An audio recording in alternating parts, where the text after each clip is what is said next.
Hey everyone, we're up to box number 8, and this is a big one. This was 40 pounds, and it's primarily antique paper dolls. So we're looking at tucks and advertising dolls from late 1800s, early 1900s. I posted some sticky notes here that you'll see that I'm trying to figure out what to list these for, and I consulted with one of my colleagues to kind of wrap my head around what I'm dealing with here, and I'm planning to put them on my website, paperdollreview.com. I have listed and sold a lot of items on eBay, and it's very time consuming and tedious to sell on eBay. Any of you have been sellers on eBay, you'll know what I'm talking about. So these are going to be in groupings. They're going to be, a lot of them will be 2-page sets, some are multiple page sets. These I believe were from Shirley Hedges' collection, and the downside is she tacked her outfits to the pages with a little bit of double-sided tape, which is, I can't believe she did it. On one hand, that's not good. On the other hand, it's keeping everything in place. The pieces aren't, falling together and getting damaged. In some of these, you'll see there are very, very tiny pieces, and because she has tacked them down, she's able to keep them together. So, oops, it's upside down.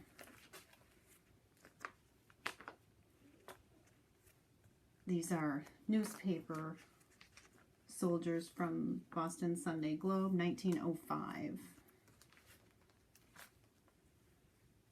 The other really neat thing about all of these, this is a Cinderella from the newspaper from, she give me a date, 1900.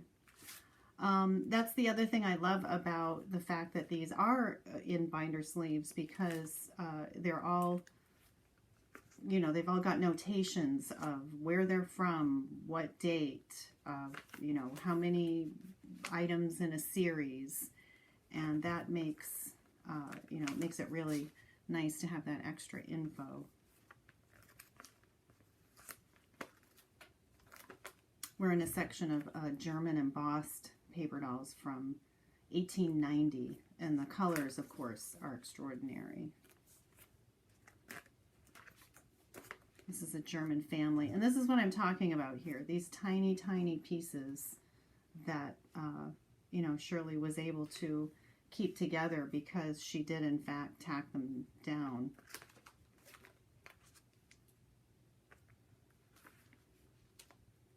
This is a nice paper doll set with lots of outfits.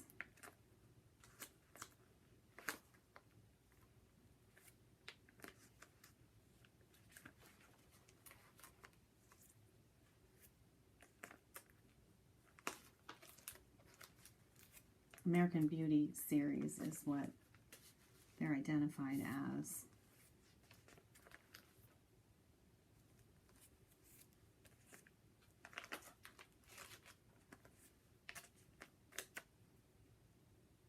Dolly Dimple.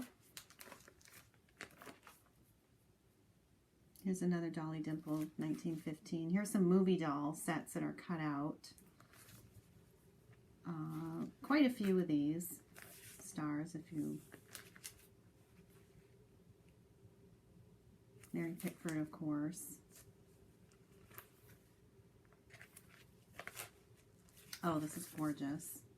I have this uncut elsewhere, which you'll see. Actually, I could pull that out for you right now. I've got it handy if you want to have a quick look at that.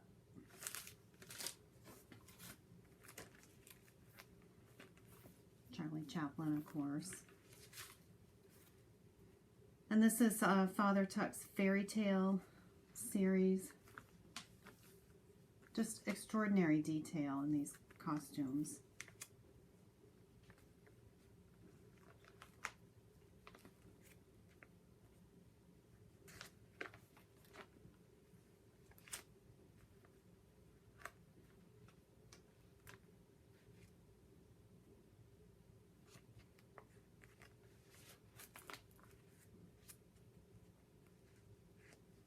This one's called Sweet Abigail.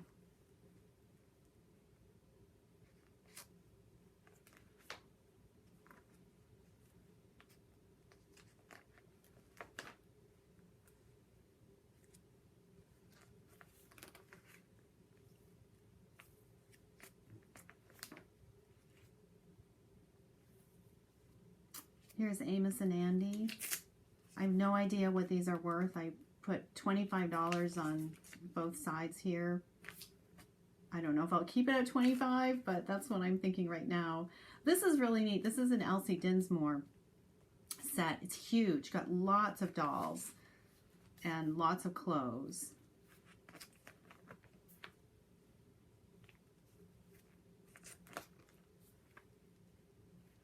I'm really crazy about the style of the outfits and the designs on the stands. It's just these extra touches here.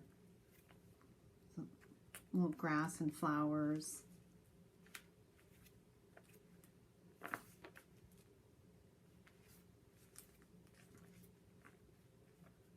These are from 1918. Growing a Victory Garden, and here she, 1918, and she's looking at a photoplay magazine, so silent films. This is one of the coolest stands I've seen. That's so pretty.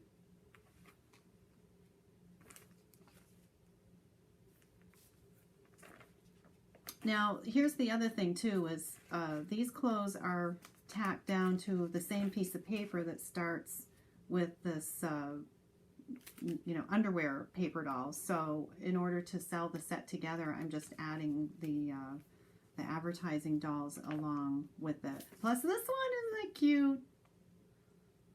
It says the little girl's name is Happiness. So these are all her happiness outfits.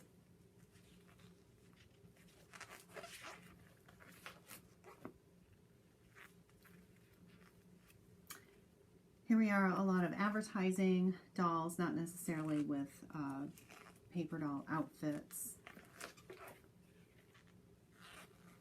but very collectible.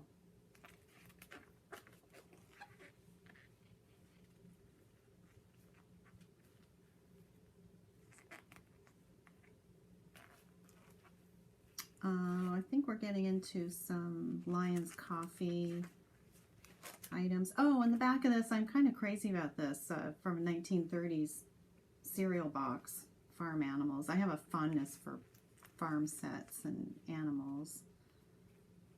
And a few more Lion's Coffee items.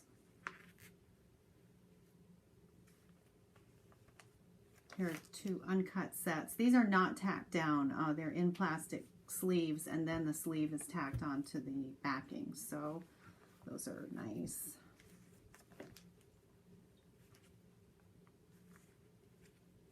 So this is part of, on the other side of the beginning of the spool pets. So we have a envelope and then the pets in the series.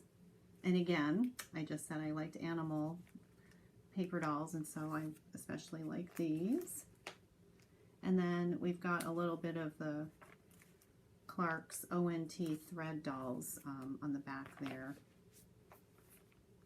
And we just showed these wedding dolls. This is the part of the bridal party. We had an article on antique brides in Paper Doll Review magazine, and we showed these ladies. Here's a nice set that is not tacked down. It has, she has a bridal dress, and the clothes are layover, just overlay, and they are printed both sides. So this is especially nice here.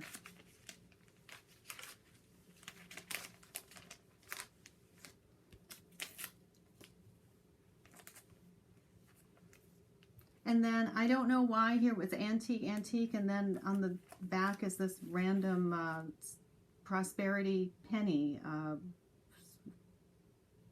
paper doll. So Penny's clothes can be washed with soap and water just like cloth. Wash, rinse, and iron. Printed on vegetable parchment, but then on the back is Durham Tobacco advertising paper doll. More soldiers, and then some really nice early Mickey Mouse from a cereal box in the 1930s. So here's a whole bunch of Lion coffee collectibles, and Shirley has identified the whole series, and you'll see that if she's missing something in the series, she left the page blank so that she could fill it in later.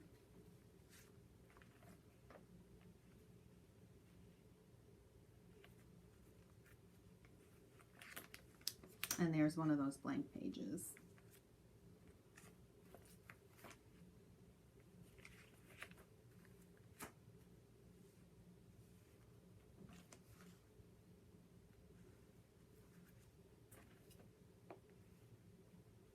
I'm thinking about $15 per 2-page set, and maybe $10 for the ones that just have one side. And I don't know if I'm in the ballpark or if I'm way off from, you know, my consultation and my research. I think that might be okay.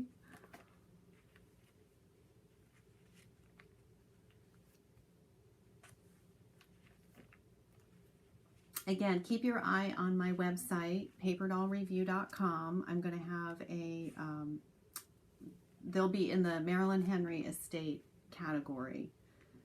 And there are already a lot of things there from different eras, different topics, you know, movie star things, just cute kid things, original artist things.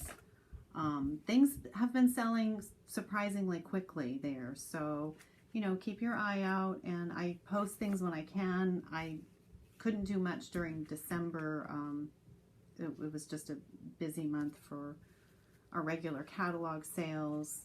I had a magazine to get out, but I have a little bit of a breather here, so I'm back to opening up these boxes. So this was a nice surprise.